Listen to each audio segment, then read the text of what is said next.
بسم اللہ الرحمن الرحیم۔ السلام علیکم۔ اسلام سے محبت کرنے والوں کو میرا سلام۔ آج میں جس ٹاپک کے اوپر بات کروں گا یہ ایک بہترین کہانی ہے اور یہ ہے حسد۔ حسد پوری دنیا میں ہمیشہ لوگوں کو اس کا سامنا رہا ہے۔ آج یہ جو کہانی ہے اس میں حسد کے بارے میں بہترین بات کی گئی ہے کہ ایک کوتوال زادہ یعنی ایک فوج کہ کسی اعلیٰ افسر یا پولیس کے کسی اعلیٰ افسر کا بیٹا اپنے فہم فراست کی وجہ سے سلطان کا منظوری نظر بن گیا۔ کسی نے درست کہا ہے کہ تونگری دل سے ہے نہ کہ مال سے، اور بڑائی عقل سے ہے نہ کہ ماہ و سال یعنی عمر سے۔ اہل دربار جل اٹھے اور اس کے پیچھے پڑ گئے۔ ایک دن بادشاہ نے پوچھا کہ لوگ تم سے کیوں خفا ہے؟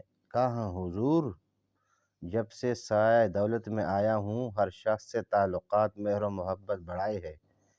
یعنی حضور جب سے میں کسی اچھی نوکری پہ لگا ہوں یا مجھے کوئی عہدہ ملا ہے یا مال و دولت میرے اوپر اللہ پاک کے کرم سے آیا ہے تو اس وقت سے میں اور بھی اچھا بن گیا ہوں، لیکن حاسدوں کو میں خوش نہ کر سکا کہ ان کی مسرت میری ذلت و مصیبت میں نے ہاں ہے۔ یعنی کہ یہ دنیا کی ایک حقیقت ہے، جس طرح برٹر نصر نے بھی کہا تھا کہ اگر میں یہ چاہوں کہ میں بھی خوش رہوں اور دوسرے لوگ بھی خوش رہیں تو کل تو دنیا جنت بن جائے گی، لیکن افسوس کہ ایک انسان کی ذلت اور ضلالت دوسرے انسان کے لیے خوشی کا ذریعہ ہے۔ اس لیے اس امیر زادے نے یہ کہا میں تو یہ کر سکتا ہوں۔ اس ساری کہانی کا مین مرکز یہ ہے کہ آپ کے اوپر اگر اللہ پاک کرم کرے تو لوگ آٹومیٹک آپ کے ساتھ حسد کریں گے، لیکن آپ نے کیا کرنا ہے یہ اس امیر زادے کے الفاظ سنیں۔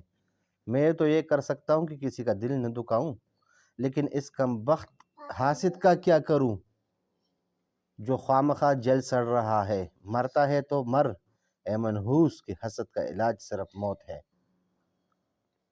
کہ دنیا میں ہر چیز کا علاج ہے لیکن حسد کا نہیں ہے، اور حسد اس وقت حاسد کا پتہ چلتا ہے جب آپ اس سے کسی اعلیٰ درجے پہ پہنچ جاتے ہیں۔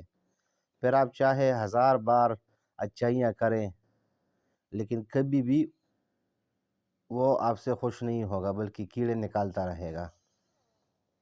یہ دنیا میں ہر جگہ، یورپ ہو،